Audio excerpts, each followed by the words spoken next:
देवा, तुझ्या कृपेने आजी सुखरूप आहेत. आता फक्त मला त्यांच्या किडनॅपिंग मागचं सत्य शोधून काढायची ताकद दे.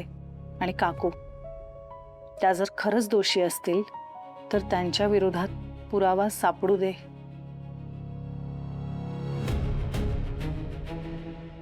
मी मुळापासून हादरून गेलो रे. मग काही सुचतच नाही मला. स्वप्नातही मला वाटलं नव्हतं आनंद की प्रोफेशनल रायव्हली या टोकाला जाऊ शकते. म्हणजे कधीतरी माझ्या कुटुंबावरती अशा प्रकारची वेळ येऊ शकते हे मी अँटिसिपेट केलं पाहिजे होतं. हे बघ, आपण आता असं स्पायरल नको व्हायला. जे घडायचंय खरं तर जे घडू नये ते होऊन गेलंय, पण आता आजी सुखरूप आहे ना, हे सगळ्यात जास्त महत्वाचं आहे आपल्यासाठी. खरंय, ती सुखरूप आहे हेच महत्वाचं आहे. बरं मला सांग, तू काही लिगल ऍक्शन घेण्याचं ठरवलंयस का? Legal action? अरे पण कोणाविरुद्ध करणार? ना काही पुरावा आहे ना ती माणसं माहिती आहेत. कोणाविरुद्ध करणार लिगल ऍक्शन? पण एक मात्र नक्की, यापुढे माझ्या कुटुंबाची सेफ्टी मी कधीच लाईटली घेणार नाही. यानंतर आजी जेव्हा केव्हा बाहेर जाईल तेव्हा तेव्हा तिच्याबरोबर एक सिक्युरिटी गार्ड नक्की असणार. बरोबर आहे, असायलाच पाहिजे. नाही, फक्त आजी नाही, सगळ्यांच्या सेफ्टीबद्दल सिरियस व्हायला हवं. नाही, ऐक, तू अजिबात टेन्शन घेऊ नकोस. मी लवकरात लवकर एक सिक्युरिटी टीम अपॉइंट करतो आपल्याकडे. थँक्यू. तू काळजी घे, स्वतःची काळजी घे, आजीची काळजी घे आणि तू रिलॅक्स राहा. बाकी मी बघतो इकडचं सगळं. आणि काही लागलं तर कळव मला. कळवतो आनंद, नक्की कळवतो. Yes, take care. Bye bye.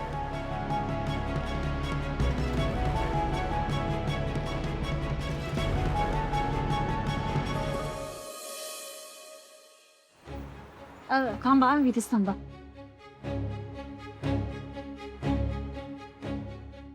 गुरुजी, माझ्या आजी या रोज येतात मंदिरात. त्या काल आल्या होत्या का? तुम्ही बघितलात का त्यांना? काल त्या आल्या असतील, परंतु मला माहिती नाही, मी त्यावेळेला मंदिरात नव्हतो.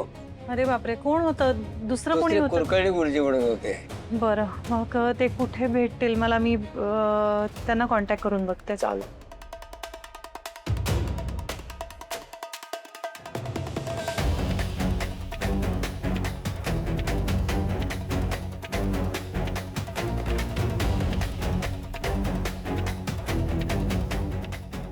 पैसे कधी देणार आहे तू?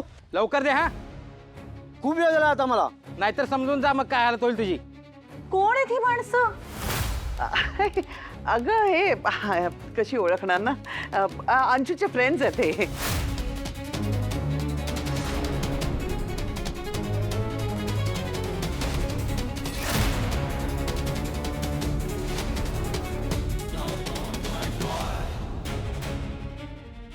ओ दादा, एक मिनिट. ऐका ना, त्या बाईकच्या मागे घ्या.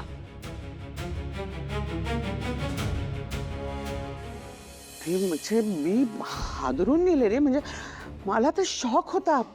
अजूनही धडधडते, हातपाय थरथरतात माझे, कापतात. म्हणजे आई, आपल्या घरात आईंच्या बाबतीत हे असं होऊ शकतं? आईनं कोणी किडनॅप करू शकतं? मी विचारच करू शकत नाही. आई आपल्या तशा खमक्यात रे, पण शेवटी वय असतंच ना समर. स्वानंदी मॅडम नसतं तर काय झालं असतं ग माझं? म्हणजे सैरभैर झालो असतो. आजीच्या काळजीने वेळ लागला असतं मला. मी ना ॲक्च्युली नेमकी बघ ना, कालच मला त्या किटी पार्टीला जायचं होतं. आणि म्हणजे मला जायचं नव्हतं, एवढा आग्रह केला ना, म्हणजे मी गेले. नसते गेले तर बरं झालं असतं. पण तू एक फोन करायचा ना मला. मी किटी पार्टी वगैरे सगळं सोडून आले असते. आई किती महत्वाची आहेत माझ्या मैत्रिणींपेक्षा. काकू, त्यावेळेस एवढं करणे इतकी सुद्धा सवड नव्हती मला. कसं सांगणार तुला? खूप पटापट हालचाली कराव्या लागल्या आम्हाला. मी म्हटलं ना तुला, मी सुन्न झालो होतो. स्वानंदी मॅडम होत्या ना माझ्या बरोबर, म्हणून बरं. हो बाई, स्वानंदी आहेस तशी खंबीर. खरंच मानलंच पाहिजे तिला. म्हणजे तूही आमच्या सगळ्यांच्या बाबतीत तसाच आहेस रे. पण आईंच्या बाबतीत तू खूप हळवा होऊन जातोस. बरं झालं स्वानंदी होती ते. पण समर, आईंच्या बाबतीत हे झालं म्हणजे आपल्या घरातल्या कोणाच्याही बाबतीत हे होऊ शकतं ना. उद्या माझ्या बाबतीत झालं. अरे अधिरा, अर्पिता, अंशू आणि स्वानंदी तर तुझी बायको आहेत, राजवाड्याची बायको. म्हणजे त्यांच्या बाबतीतही कोणाच्याही बाबतीत होऊ शकतं ना. मला याचा सिरियसनेस कळतोय काकू. काळजी करू नकोस. योग्य ती पावलं उचलली आहेत मी ऑलरेडी. आपण सिक्युरिटी वाढवतोय. फक्त एकच करा, कॉपरेट करा आणि इथून पुढे सगळ्यात जास्त अलर्ट राहा. हो हो. स्वानंदी पण हेच म्हणाली असेल ना, की अजून काही म्हणाली का? कशाबद्दल? हेच म्हणजे तिने अजून काही सुचवलं का हे विचारायचं होतं मला. नाही नाही असं काहीच नाही. म्हणजे सध्या तरी आम्ही आजीच्या तब्येतीवरच फोकस करायचं ठरवलंय. आईने ठणठणीत बरं व्हायला हवं आणि हे ना फक्त स्वानंदीच करू शकते. आता कुठे गेली आहे स्वानंदी? दिसली नाही सकाळपासून ना. बाहेर वगैरे गेली आहे का? नाही खरं तर मला पण ते दिसलंय. काहीतरी कामासाठी गेले असतील, येतील त्या.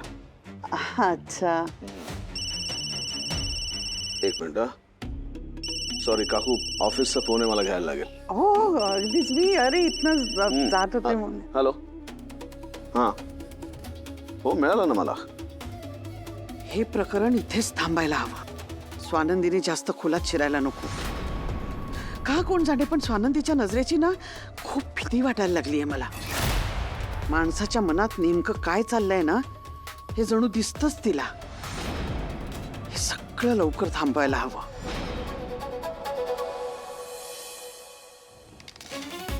दादा दादा थोडी थोडी फास्ट घ्या बरं आणि लक्ष ठेवा त्या बाईकवर.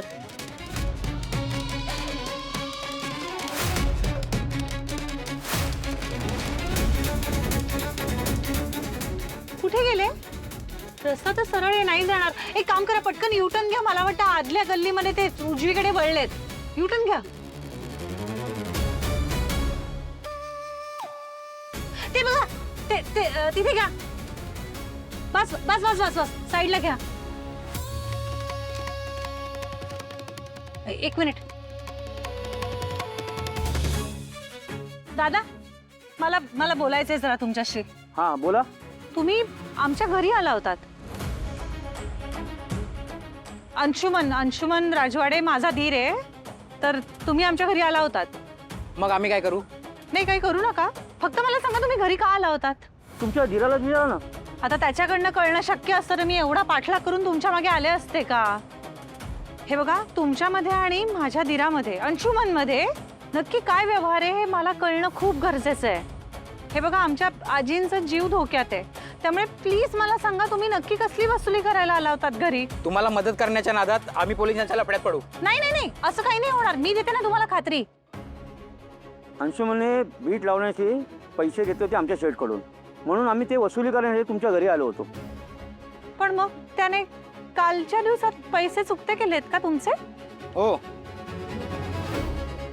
म्हणजे हेच पैसे मिळवण्यासाठी अंशुमनने आजींना किडनॅप करवलंय. नाहीतर अचानक येतील कुठून ह्याच्याकडे पैसे? दादा एक रिक्वेस्ट आहे. हे सगळं तुम्ही समर राजवाडेंसमोर बोलू शकाल? अंशुमनचे मोठे दादा आहेत ते. हे बघा, तुम्हाला कुठलाही त्रास होणार नाही ह्याची हमी मी देते.